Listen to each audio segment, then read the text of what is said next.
Welcome to the Book Club interview. My name is Scott Hollister, your host. Today's guest is Paul Moore, who wrote the book on multifamily investing. He calls it the perfect investment.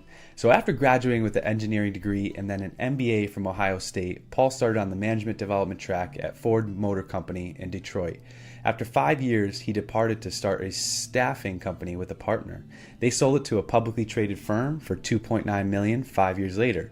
Along the way, Paul was a finalist for Ernst & Young's Michigan Entrepreneur of the Year 2 years straight. Paul later entered the real estate sector, where he completed 85 real estate investments and exits, appeared on HGTV Special Real Estate episode, rehabbed and managed dozens of rental properties, developed a waterfront subdivision, and started 2 successful online real estate marketing firms. 3 successful developments, including assisting with development of a Hyatt hotel and a multifamily housing project, led him into the multifamily investment arena. Paul co-hosts a wealth building podcast called How to Lose Money and is a writer for Bigger Pockets. Paul is the author of The Perfect Investment, Creating Enduring Wealth from the Historic Shift to Multifamily Housing. So without further ado, Paul, welcome to the show. Hey, it's great to be here. Thanks so much, Scott. Yeah, pleasure. It was great bumping into the IMN event. I love networking, and I've seen you speak at a couple events, so it's really great just to get together and chit-chat over multifamily. Yeah, you bet. It was a real pleasure meeting you there. Actually, I enjoyed talking with you more than anybody on that time, and it was a big player. It was a big field of big players, wasn't it? And it was interesting. I love Newport, though. Yeah, a beautiful little town, great venue, doing the clam bake. That to me, that networking after the event, they do a really nice job giving you time in between the A and B, areas. But it was a big player event, so yeah, that's why you were there. That's why you were there. Yeah. So you have quite the resume, and so you wrote the book called The Perfect Investment, and you talk about creating enduring wealth in multifamily housing. So what was the reason to write the book originally? Did you have this passion in real estate and you wanted to share? You know, I've been schizophrenic, and that's why the resume looks like it does. I've been involved in all types of things. In addition to that, I've been a serial entrepreneur since I quit Ford Motor Company. I even had several businesses I've forgotten, and every now and then I remember, oh yeah, I was involved in that wireless internet deal, wasn't I? Mm-hmm. And a lot of them were painful losses. And so after developing a quasi-hotel, quasi-multifamily in North Dakota a number of years ago, we went and built a beautiful, and I mean top of the line Hyatt house hotel. And it did not go well. We made a lot of mistakes. And as I look back over my career when I hit 50, I realized, Scott, I had been swinging for the fences for years. I had been trying to hit home runs. I had been trying to, as an optimistic entrepreneur, always believing the best and not really looking, at what the downside might be, or could I afford the downside if it happened? And so when I researched multifamily for just a little bit, I actually got into it because someone told me not to. They said, hey, make sure you avoid that because that sector is way overheated. So I started researching as to why. And I realized the demographics were amazing. The long-term outlook was incredible. The stability, the downside risk coverage. And, it wasn't necessarily hitting home runs like a ground-up development, but it had a tremendous profit potential, and it was steady, stable, and predictable. And so I got so excited about it. I spent a year with a mentor and learned everything I could. And at the end, I thought, maybe I'll start writing some special reports for the website, and the special reports quickly turned into a whole book. Oh, awesome. Yeah, no, so let's jump right into the book. So you broke it into 13 chapters. So we'll start with the rest of the story. So can you give us the background on how you sold your company to a publicly traded firm? Yeah, so we had a PEO, which is a professional employer organization. It's for those of you who have heard of Administaff out of Texas. They're pretty big. We outsourced human resource departments for small companies. And like I said, one of my clients had been the Entrepreneur of the Year for Michigan for a previous year, and she said, "You're the perfect guy." So she nominated me, and I was actually finalist twice for that. And So a company out of another state said they really wanted a Michigan office. So they decided to acquire our firm, and they paid us a ridiculous earnings multiple, something like 25, because they really wanted to get into Michigan. And because honestly, we had a great company, great customer service, but we were still kind of small. And so we sold the company, and I decided, hey, I don't think I actually said I want to do semi-retirement, but it kind of felt that way. And I was kind of like, yeah, I'm going to do semi-retirement here at 35 years old. And honestly, Scott, I became a miserable person. We moved to the top of a mountain in the Blue Ridge Mountains of Virginia, my wife and I and two very young kids. And I was living in a community of friends, people we invited to live there that lived nearby that we already knew from Roanoke, Virginia. And honestly, there was kind of they say you're surrounded by, you become the five people you surround yourself with and the books you read and all that stuff, right? And it was kind of a mismatch. So I became kind of not the best version of myself as a father and a husband and as not an employee, but an entrepreneur.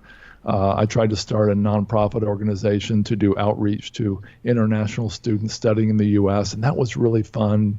These students could come ride a goat and milk a cow, or maybe it was vice versa. I can't remember, but we grew blueberry trees or bushes or whatever they grow on that died and all this stuff. But it was actually kind of miserable. So a friend of mine moved from another state, and we decided to go buy a house on the courthouse steps for fun. And we actually made quite a bit of money on that first house, and that's how I got involved in real estate finally.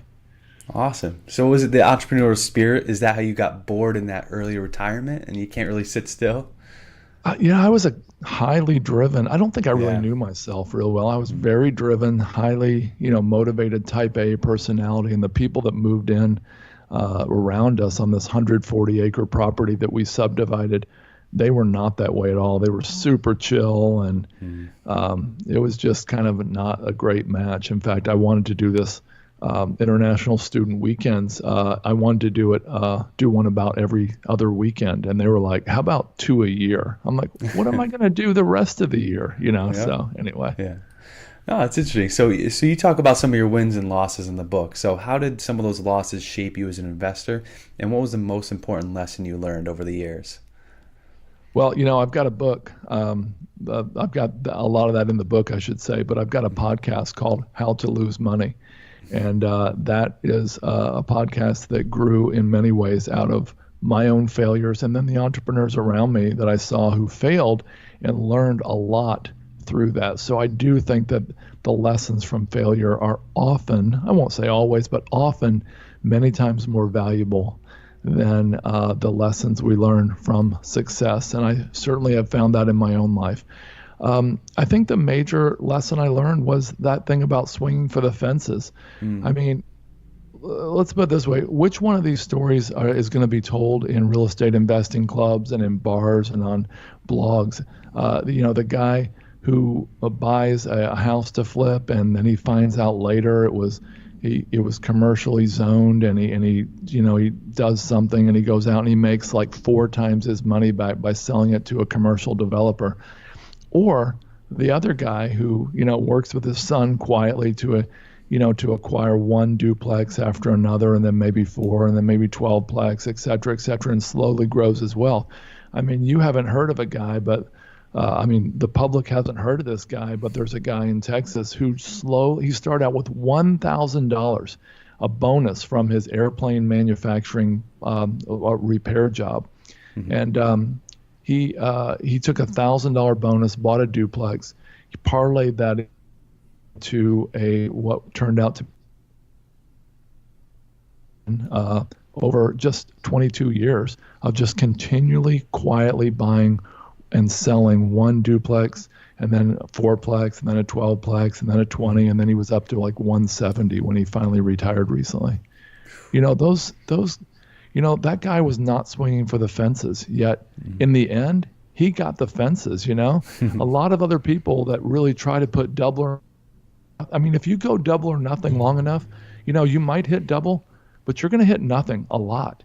And when you do, what are you going to have left to double next time? Nothing. You'll have to start over. Robert Kiyosaki said it's great if you're a millionaire by 30, but if you lose it all by age 40, what do you got to do except start over again at age 41? It's not a great strategy to keep swinging for the fences.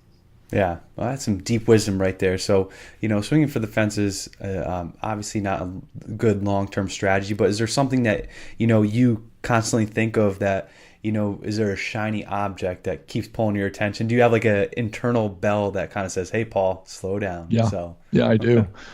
For about the last 4 years, I've been saying no to everything that came our way. I mean, I hear from people on Bigger Pockets quite often, hey, why don't you try this? Or have you looked at that? And somebody asked me yesterday, have you done senior living? And I know that's really profitable. And I actually looked at it years ago, and a friend of mine made a fortune in it. But I don't know anything about it. And I used to get irritated when I talk to these larger investors and they say, sorry, I don't know anything about what you're doing, so I'm going to not do it. I'm not going to invest with you. And I'd be like, why? But now I realize the wisdom in that. So yeah, I really do. I have stuck with multifamily for the last 4 years. And as we'll talk about later or now, I have recently, through a very painful decision process, decided to add one more asset class to that. Awesome. That's great. So let's discuss commercial multifamily investing, and then we'll parlay into the next step. Okay. So what are some of the barriers to entry when first starting out? There are huge barriers to entry to get into large-scale commercial multifamily. One is the money. You have to have a very high net worth to convince a lender to lend to you. Freddie Mac, Fannie Mae, they have zero foreclosures, from what I've heard, according to the Mortgage Bankers Association, through a source that I completely trust. They've had zero or virtually zero foreclosures, defaults in the last 3 years nationwide. They are the best risk evaluators of multifamily out there. And so they say, hey, you have to have a high net worth. You have to have liquidity to pay the loan off if something goes south. Or make payments for up to a year. You have to have experience. Voila! In multifamily, you can have $10 million cash and try to buy a $20 million property, and they won't loan you the money unless they think you have the experience and the team to run it. Because again, they're very good at risk mitigation. So you've got to convince the lender, first of all. Secondly, you've got to convince the seller. And to do that, you usually have to convince the seller's broker. Now, Scott, as you know, in the commercial real estate, in the residential real estate world, the residential real estate agent has to present every single offer to the seller right up through closing. Not so in commercial real estate. They don't have to present any offers. They don't have to present an offer that they deem is from somebody that they don't think is going to close. I mean, the broker wants to know that this is going to close. They're looking for people who will put gas in their BMW and food on their family's table, and they're not going to mess around with people who they think are amateurs. So you've got a huge job convincing a commercial broker that you have the experience, the team, the wherewithal, the debt capacity to pull this off. So you've got to convince them. Third, you've often got to convince investors, because most people that go into this, let's face it, syndicate deals or they pull together investors. You've got to be very credible. And people who have 50, 100, 200,000 to invest, hopefully they're going to be asking hard questions about your experience, your team, et cetera, et cetera. So it's an uphill battle to get into this. These barriers are really high, and it's not an easy thing to just jump right into. Yeah. Now, any good tips that you recommend for the first couple of deals of establishing that relationship with brokers to, come across as professional? Yeah, a great way a lot of people are doing it right now is through partnering. There's coaching, there's paid coaching, there's mentoring, there's partnering opportunities. They abound right now. And that's what we did. We actually partnered with our mentor, and we actually signed them up as our co-asset manager on our first deal, so that Freddie Mac and the seller and everybody else would think that we were credible. And so by partnering with them, now we paid them $25,000 to learn the business, and we spent a year, and it turned into a better part of 2 years, actually following them around, learning their business, learning their systems, their forms, their contacts, their attorneys, their lenders. And it was an incredible experience, and I highly recommend getting a mentor. I actually am writing a book on 7 different paths into multifamily, and if you want, I can go through those 7 real quick. Of course, yeah. All right. Your audience will be the first to hear this because the book's not finished. Oh, but amazing. one is getting a mentor, like I mentioned. And that's actually, I don't end up in the book saying all this is to say you need a mentor, but I really do think that for a lot of people, that's the preferred route to get into multifamily investing. Another one is to get a job. Really? Get a job? Well, there are opportunities with property managers. There are job opportunities as commercial brokers or as on the asset management team for larger companies. I know people who are doing very well in multifamily right now who got in through every one of those 3 different routes. A subset of the get a job route would be to go to college. There are college degrees available in real estate. You know, Gary Keller, I see his book there behind you. Gary Keller went to, oh no, am I forgetting? The school somewhere south of Dallas. Anyway, you'll probably remember. And he got a degree in real estate. And I know another guy who got into real estate through a degree in property management from Virginia Tech, of all things. And so there are definitely ways to do that. A third route to get in is just start big and just go for it. And that would be just to have enough money of your own to go out and buy an asset on your own, pull together your own team and try to pull it off. Some people can do this. They've got money from a family office, from inheritance, from an IT firm. I talked to an IT guy the other day who sold his firm. He's selling his firm for millions and millions of dollars. He could do this. It's very risky. And it means getting a very good team around you, but it is possible. So that is another route. A fourth route would be to be a deal finder. And being a multifamily deal finder would consist of finding deals for multifamily syndicators, having an inside track from a friend, an uncle, a neighbor, and saying, hey, here's an off-market deal. I'll bring it to you. I'll evaluate it. I'll bring you the deal. And all I ask is that you give me a seat at the table, you teach me the business, you let me put my name on the deal on my resume as, you know, being part of this deal. And people are doing that. I know a guy who quit his job as a medical doctor because he had found so many deals that this company just brought him in as a partner. And so it's a great route. A fifth way, if I'm on number 5, is to be a capital development specialist. And as you know, the SEC does not allow payments of commission for raising capital, but you can get a seat at the table. You can get a spot in the general partnership if you're very careful and by raising capital. So if somebody raises all the capital for a deal or half the capital for a deal, they should be able to get a partnership opportunity and become a mentor, become mentored by that company. A sixth route is what I already mentioned, and that's the guy in Texas who went from $1,000 to $17 million. And that's a long, slow, painful path up the ladder of success from small to large multifamily. And my 7th way is to invest passively.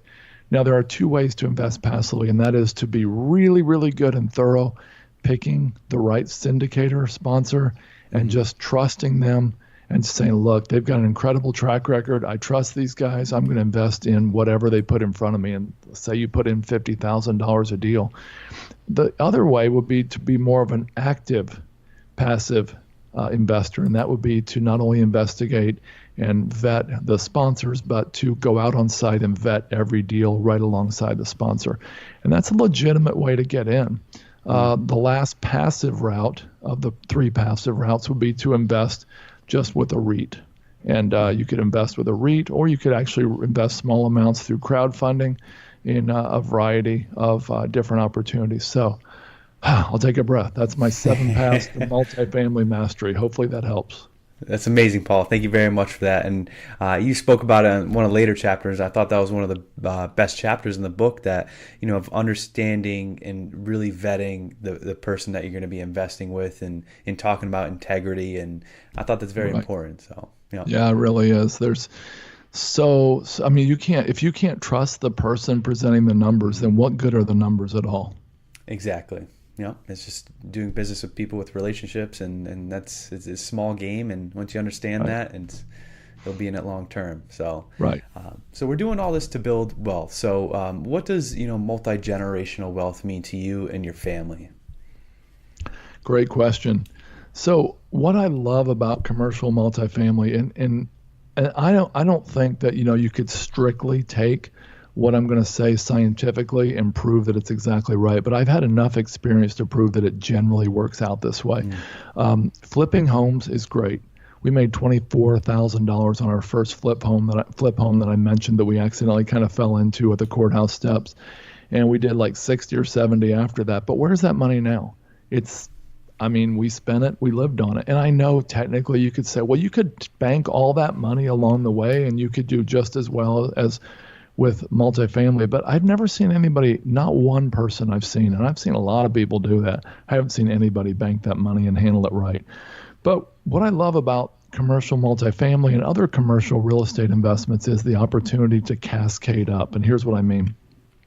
You put $100,000 into an investment today, and let's say in year 5, the syndicator he refinances and gives you back that. Let's say they gave you 8% preferred return all during that 5 years, so you already got 40% of your money back, and that's in the form of income. And then then they refinance. They give you 120% of your money back at that time. Let's say all your principal and 20% more. Now you've got 160% of your money, but you're still, with most syndicators at least, not all, with most syndicators, you're still in the deal. You still maintain your ownership. And now you've got $160,000 back, and $120,000 of it in one day. You can go reinvest that with that sponsor or another one, and your ownership is maintained in that first deal. So now your first $100,000 is now invested in 2 deals. And you can kind of guess where I'm going. Now, if that same process happens again, that money is now invested, instead of in 2 deals, it's going to be in 4 deals. And if that is repeated again, you get the idea. And so that $100,000 can be like a tree that turns into, it is not hard at all to see how that can become $1 million of value in not all that long. And so it really is. Imagine doing that for years, and imagine throwing in 1031 exchanges, which we'll talk about later, and imagine handing all that property. Don't cash out, but hand that property to your heirs when you die, and the basis is reset, and the next generation starts out with 0 tax liability. In many cases, there are limits to that, and they start over with a multi-generational fortune that you started out with only, let's say, $100,000 invested. It really is possible to do that passively. It's powerful. That's amazing. Yeah, no, it's a good why, and understanding that and building the wealth. It gets powerful pretty quick. So let's jump into some of the numbers. So you had some really good chapters on really understanding why you pick certain areas. So why are demographic trends important to follow when it comes to multifamily housing? Yeah, well, that's one of the reasons I got into multifamily. In 1995 or so, the government, in its great wisdom, maybe you're a fan, I'm sorry if you are, but and I am a fan. I literally love and appreciate our government in many ways, but I don't know that they always make the best decisions.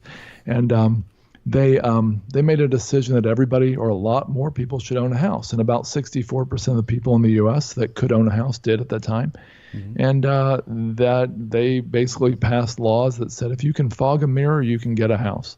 And so the home ownership rate went up to 69.2% within a decade. And by 2005, people like my friend Jack my friend Jack made about $40,000 a year. He bought a $600,000 McMansion in a small Virginia town like one of those towns, where the houses were built, 100 Victorian mansion 100 years ago, he bought it for $600,000. That was his second home. He qualified for that mortgage with no documentation. How does this happen? Well, he made about one payment on that before it went back to the bank. And that happened, maybe not that extreme, but stuff like that happened all over the U.S. And so home ownership plummeted from 2005 to 2015 from 69% down to about 63%. Every 1% drop was a million new renters into the renter pool. But in addition to that, there were other people coming into the renter pool at the same time. And with the slowdown, with the economic crunch we were in, a lot of new apartments, in fact, virtually no new apartments were being built. So you had this growing supply and demand throughout the housing crisis. And so multifamily has just really been the, I guess you could say, the beneficiary since then. If you look back over 60 years, the income, you can see it growing, like along a certain path in the U.S. But rents are growing at like this much, much higher path. And that continued except for a very short slowdown during the recession. That has continued to this day. There's got to be a limit to that. But, the multifamily is driven by the fact that there are people renting, right?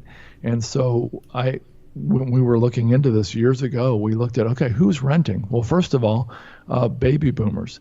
Baby boomers are those born between generally 1946 and 1965. And though they're the smallest, and that includes me, the smallest group of renters, we are the fastest growing group of renters. And statistics say when baby boomers rent, they never own a home again on average. A second group is obviously millennials. Now, millennials generally have record student debt.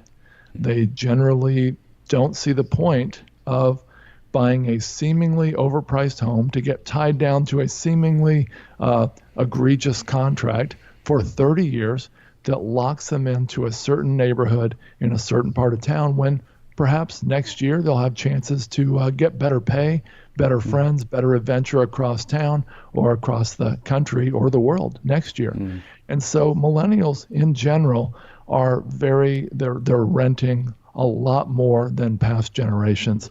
And that has continued, although the Wall Street Journal recently, you might have seen, said that may shift. And so we'll see what happens there. A third very important group of renters is immigrants. Immigrants, much more than people born in the United States, tend to rent more often and for longer. And that group continues to grow as a percentage of the U.S. population.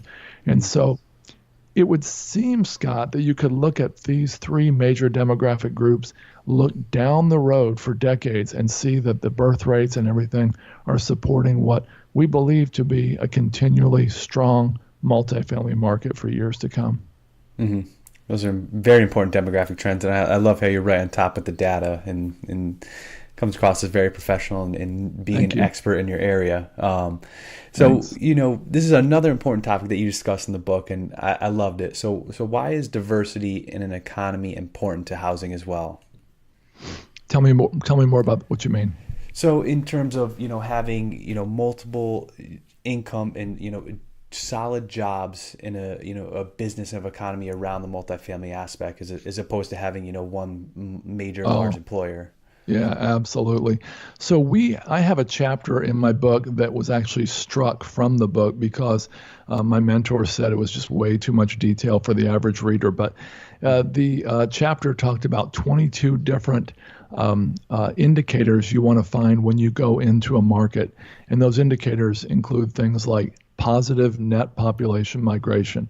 I believe the U.S. population, I think, is growing at 0.8% per year. Well, you want to be in a city that has a much higher growth than that, meaning that the net people moving into the area is much higher than the people moving out. Another thing you'd like is a diverse economy. Like you said, you don't want it all tied to one employer. If it was tied to, let's say, the auto industry, and the auto industry had a huge downturn, that could be really bad for your business. There's an outside force that's affecting your business that you can't control. We like, and this is personal preference, and a lot of people would disagree with me on this, but we like to be in towns that are not dominated by military. Virginia Beach, one stroke of the pen from a government official could potentially knock out, a significant percentage of our renter base and the economy in general in that area. So we like to shy away from those areas. We like low unemployment. We like, education, government, a lot of business in the area. Those are the kind of areas we're looking for. Mm-hmm. That's great. Now, Chapter 5 has to be one of my favorite titles to chapters, and it's Toilets, Tenants, and Trash. So do you personally deal with these when, it comes to fractional multifamily investing? You want to get me going. I'm writing an article for Bigger Pockets right now about my first single family trailer that I owned. I actually have owned 3 over the years, and I have laughable horror stories with each one of the 3. Now, I actually think owning mobile home parks is a great investment, and I'm all for it. And I think I'll be involved in that at some point if multifamily continues to be as difficult as it is. But owning individual mobile homes, trailers, it's a nightmare. And so that title, I think that Chapter 5 is called Toilets, Tenants, and Trash, and it talks about the challenges of being a landlord yourself and whatever level you're in at. The guy in Texas who went to 17 million, he self-managed every property, he and his family. I went there and I realized, wow, a lot of people here have the same last name. It's kind of crazy. And I realized they were all family. And but he managed himself, but it is a almost certain path to burnout. People that manage their own. I talked to a guy 2 days ago in Indiana, I think, and Michigan. He had one duplex, and he lived in half of it, and he was pulling his hair out managing the other half. And he later bought a self-storage facility, and he said, this whole facility is easier to run than that duplex. And I'm like, you're kidding. And that's kind of hard to believe, but that's what he said. So I tell you, being your landlord yourself, whether it's on a few units or a whole bunch, is really, really tough. One of the hard things about it is, Scott, I know you and all your listeners are really, really nice people. And I'm generally a nice guy. The problem is tenants realize that. And you can imagine where it goes from there. I've literally got texts from a tenant in this mobile home that I still have, who texting me saying why they're not paying their rent for the second or third straight month. And, can I borrow $1,000 for my transmission? Seriously. Oh, jeez. I think it's hard to be an owner and an operator. I think it's better to have a bad cop in the middle. That's what I'm saying. Find a great property management firm, whether you have 2 units or 200. Now, one caveat to that, Scott, I think it's good for everybody to go through this. And so if you're first getting into the business and you're buying your first few duplexes or whatever, I think it actually could be a good idea to go through it so you know when you're being lied to later. Smart. Wise man. Some wise advice. Sounds like you have some experience behind that, so appreciate it. We could do another show. Yeah, sounds good. So let's talk about the recipe for investment success and market selection, Chapter 6 and 7. And this is a very important thing, and I've always struggled with this. I know other people struggle with this. So how do we not fall in love with some commercial real estate and look at it objectively? I heard a very famous person who, back in my 20s, before I ever dreamed about investing in real estate, who said the number one rule is do not fall in love with any real estate at all. Make sure you don't fall in love. The problem is if you fall in love with real estate, with a particular piece of property, you can actually stop looking at it objectively, and we all know how that can be. You're married, right, Scott? So I'm just kidding. But seriously, it's easy to look through a lens of love and let that emotion blind you to the stats. So fall in love with the numbers, not the property. I was in love with Cape Cod homes about 2001. I just loved the style. We found a Cape Cod home that, it was in a declining part of town, but that was no big deal. And I thought, who would not see the beauty, the sheer loveliness of this home? And so we bought it to fix it up and flip it. And nobody did. Nobody saw the beauty of that home the way we did. I've still drove by that house a few times, and I'm still kind of, oh, that's a beautiful home. And it was surrounded by not great homes. And, we lost money on that. And it was a very painful lesson. So don't fall in love with properties, fall in love with numbers.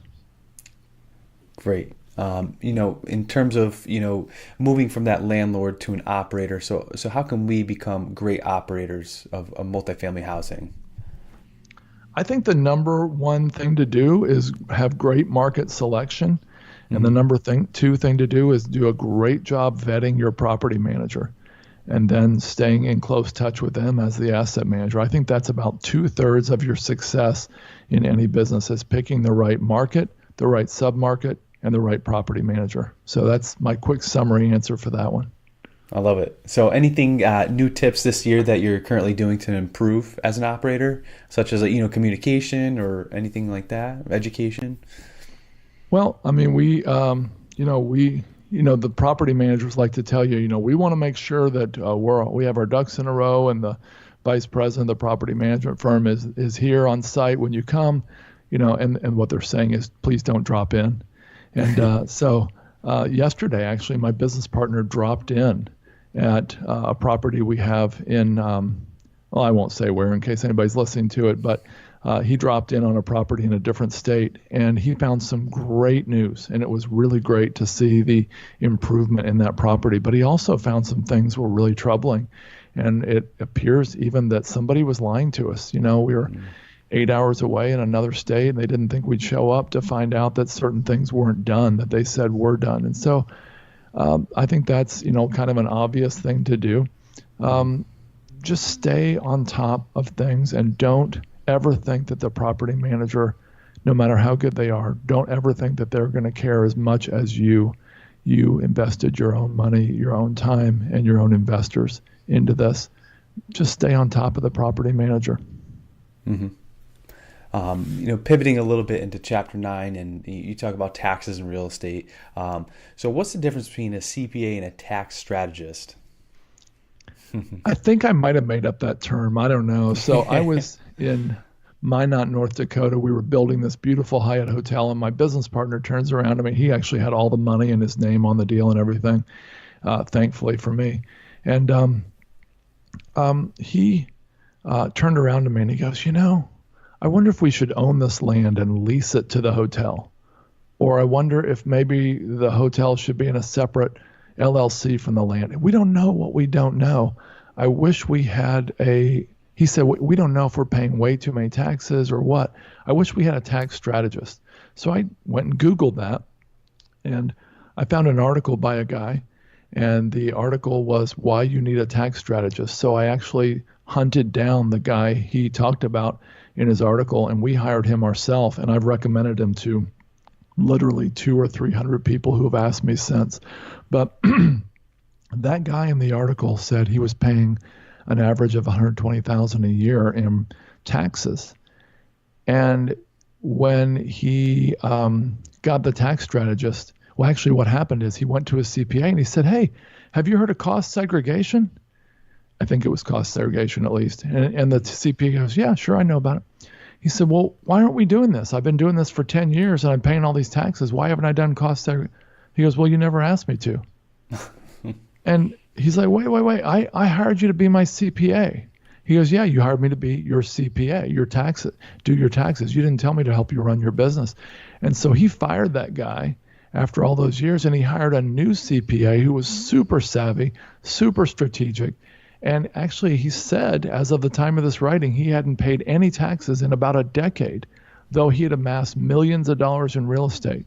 And so there's lots of legitimate ways to avoid taxes in commercial real estate. In fact, a friend of mine in California said, if the American public knew how little we pay in taxes, there'd be another tax revolt. It's amazing. Now, we mentioned this earlier. So finding a deal partner. Chapter 10 discusses this, and it's a very important topic. And like I said, I think you answer this really well in the chapter. So what do you recommend when it comes to integrity and ethics? Go to Vegas, roll the dice. No, I'm just kidding.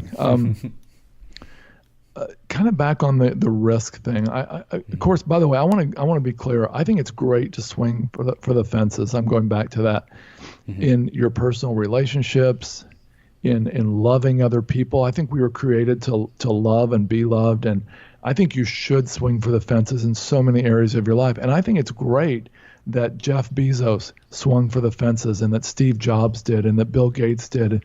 I think it's great to do that, as long as you know that you have a chance of losing all of your capital. And I think as a sophisticated investor, you should only allocate a small percentage of your portfolio, and only allocate what you are willing to completely lose, as if you were putting it into a fireplace and using it as kindling. So to be clear on that, I think that is a smart way to invest. And I say that because if you agree with me, make sure the deal partner that you partner up with agrees with you.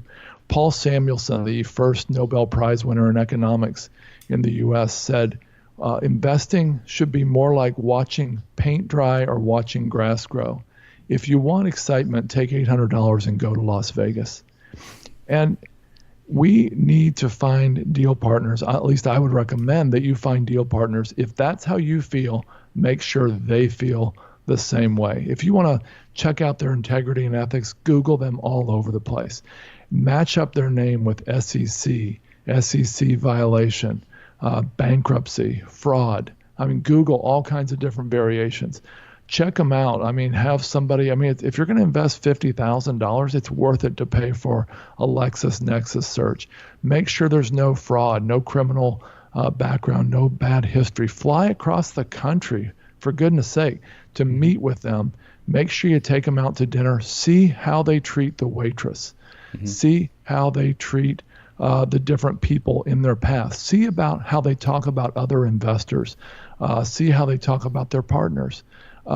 Try to see what type of person they really are.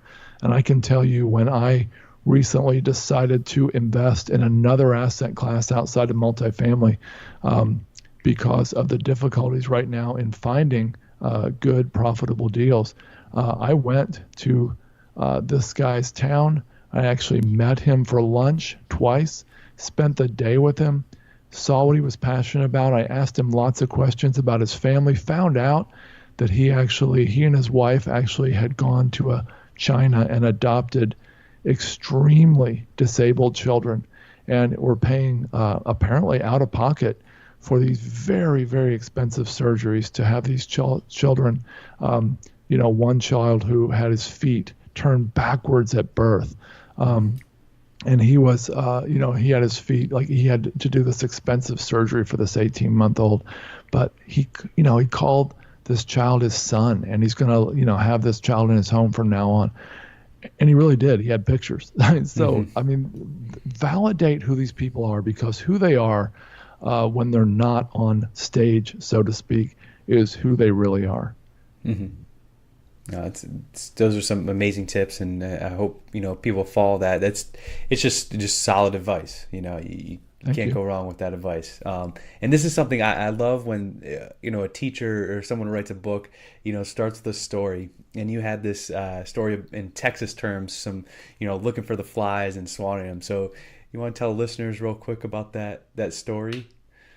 In 2010, my son and I were making a cross-country trip trying to figure out his future career. I think he was 17 years old. In fact, he was. And by the way, he's killing it now, flipping timberland in Southwest Virginia. He's doing very, very well. I'm really proud of him. But we were going across the country, and we met we were talking about maybe investing in oil and gas. And so we met this cowboy in Round Rock, Texas, I think it was. West of Austin, and he put his feet up on the desk, and he said, you can bring in a geologist or a deal person can bring in the best deal in the world. They can pull all the numbers, all the geological reports. Everything looks perfect. And he said, if I see a fly buzzing around, I'm going to show that man the door. And I said, if you see what? And he said, I know if there's a fly buzzing around, there's some BS down below. And what he meant was, he said, if I see anything, if I sense anything in my gut that doesn't add up, then I'm going to show that man the door, because he said that I can't trust him. Back to, you can't trust the numbers if you can't trust the person. Mm-hmm. And he said, the modern studies are showing all these different ways, Scott. We can, I guess our brains can do 40 quadrillion calculations a second. Well, our brain can figure out all kinds of things about other people that we don't consciously know. The way they move their eyebrow, combined with where their left elbow was. I'm being a little silly, but you get the point. Your brain knows. And that's why I think, if I can be a little sexist here, I think women are way better than men on average in picking up these signals and knowing if somebody else is honest or dishonest. I've had my wife say, stay away from that guy. And she turns out to be right almost every time.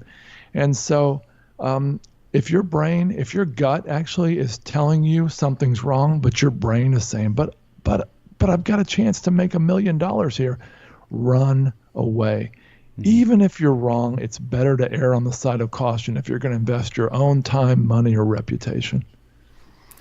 Solid advice again. Yeah, no, it's great. And before we wrap things up, I want to ask you a few bonus questions. All right. So I love it. So your podcast title, have to ask you about it. So How to Lose Money. So, why did you end up calling that? I used to go to this father-daughter retreat in Georgia. I went 7 years in a row with my daughter. It was at this beautiful retreat center, and every year these great fathers would get up and they'd talk about what a great father they were and their great kids and their great life and all this. I sound sarcastic. I don't mean to be. These were, in general, a lot of great guys. Mm-hmm. But every year they never mentioned any failures or any shortcomings. And I sensed the mood among the guys, the fathers at these tables, because I had friends who were, in that group, and they'd be just like, man, I'll never live up to that. I'll never be able to do that. Man, they've got the perfect family. My daughter actually started daydreaming that she could actually be a child of the main speaker's family, and how exciting and fun that must be. And so I started writing reviews. And I would just challenge them. I'd be like, guys, everybody has shortcomings. Everybody has struggles and failures. Would you tell us about those so we can have some hope? And nobody ever did. So one time somebody raised their hand and they asked this panel of men up there. They're like, hey, we've heard about all these great things you guys are up to, and that's great. Tell us about what you struggle with. What are you struggling with? Where are you failing? And the men looked at each other like deer in the headlights, and nobody wanted to answer. Yeah. And one guy finally said, I'm struggling to communicate my vision to more men. Really? Anyway, I still love these men, and I still know one or two of them personally. And so great group, but I just think they failed to communicate their own failures. Mm-hmm. Scott, and this is kind of, I don't know if it's a true story or not. I heard it was, but a guy was sitting in an airport, and he was sitting there waiting for a flight, and an Asian guy sat down next to him, and they started comparing notes. He told him about this great idea he had for a new company. He was swinging for the fences, and he said, hey, let me tell you about all this. And later, the Asian guy sent him a check for $1 million to fund his company, and they both were happily ever after because that guy was very successful. Now, what do I do with that story, Scott? Do I go sit in an airport and look for an Asian guy to sit next to? No, I can't replicate that success. And, I can take that argument too far, but if I heard somebody's painful story of loss, failure, heartache, misery, where they went wrong, where they didn't do the gut check, where they didn't do due diligence, whatever it was, I can likely learn not to replicate that mistake. So, How to Lose Money is a wealth building podcast where we discuss defining stories of failure and how those stories led to people being better investors, entrepreneurs, business owners, fathers, husbands, etc. And so we talk about people who lose money, time, businesses, or relationships on our show. Amazing. Just a wealth of experience of if some person's a failure and you can learn that ahead of time, set you right up, for success. So I hope so. Yep. Yeah. So I want to talk another passionate topic. I saw you speak on this in Pennsylvania at the Mid-Atlantic Summit, and I thought you did a wonderful job. Just really honest and in a great cause. So how did you set up your company to generate funding to fight human trafficking and rescue its victims? A few years ago when I heard about human trafficking, I realized hardly anybody knew much about it. But I did my own quick calculation because someone told me it was bigger than anybody ever dreamed. Mm-hmm. Do you know if you took the record annual profits of Apple, General Motors, Nike, and Starbucks, added those together, doubled that number, they estimate that the annual revenues from human trafficking is higher than that. We're talking about modern day slavery. Scott, I want to believe that if I was alive in the mid-1800s, I would be an abolitionist. I'd be fighting against slavery. And if I was an adult in the 1960s, I would have been fighting for civil rights. Well, we have a modern day civil rights crisis. A modern day slavery is going on right under our nose. It's happening all over the world. Everybody in the United States that I talk to says, yeah, we know of stories of it happening right here in our city.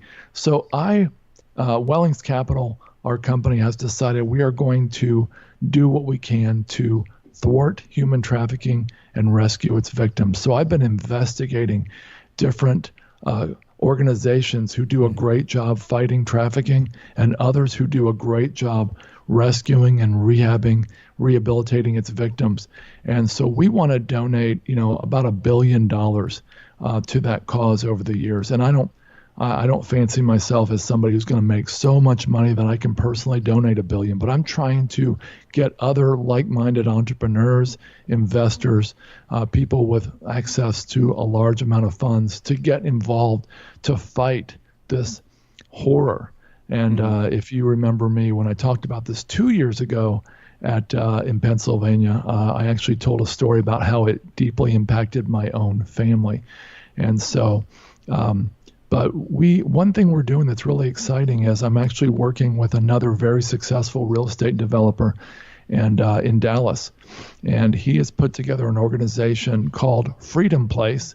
FreedomPlaceProject.com is his website, and he plans to build $1 billion office complex in Dallas, and he's going to take 100% of the profits from that. Now, of course, he'll pay the architects and the land and the building and all that, but he's going to take 100% of the internal profits from that, which he estimates is over $100 million, and donate it directly to fight human trafficking and rescue its victims. And then we plan to actually use that as a prototype to do that again and again around the U.S. So I've joined the board recently for that organization, and we are really excited about the opportunity to do this. Yeah, congratulations. That's a noble cause, and it looks like you're really striding and making improvements. So congrats to you. So yeah, well, thank you so much, Paul. I had an amazing time today. So many great little tips and, education from your experience and, all the other investors that, you've interviewed. You've pulled this amazing network of education to help others. So thank you for that, and thank you for being on the show. And, before we kick things off, you want to tell the listeners where they can find out more about you and purchase the book? Absolutely. They can get the book on Amazon.com. And again, it's called The Perfect Investment with some really long subtitle. They can also, they can find us and they can find more about me at howtolosemoney.com or my company website, wellingscapital.com. That's WELLINGS capital.com. Great. Thank you so much, Paul. Really appreciate it. Scott, I've really enjoyed this. I've never been on a podcast where we went through the chapters of the book and the different concepts. This has been really fun, and my hat's off to you for doing this, man. Great job. Thanks, Paul. Really appreciate it. Thank you. All right, man. Take care. And that concludes our book club interview with author Paul Moore, who wrote the book The Perfect Investment: How to Create Enduring Wealth from the Historic Shift to Multifamily Housing. Paul did such a wonderful job with this book. I think it's really gets down to the details over the 13 chapters. He just doesn't give you the how-to on the multifamily. He gives you the more important stuff, I think, is how to, choose the right person to partner with, how to build a business correctly. And I think that's really something that, people look over. And he also speaks from experience, which I really like. He's been an entrepreneur for so long, and just going through so many cycles and learning past your failures and being able to teach them, it's invaluable. So highly recommend the book. It's a great read. Feel free to check out all of Paul's blogs, his podcast, and his book in the show notes. Don't forget to like us on Facebook, where you can stay up to date to the authors we're interviewing and the content we're putting out. My name is Scott Hollister, your host. That's it for this week, and we'll see you next time.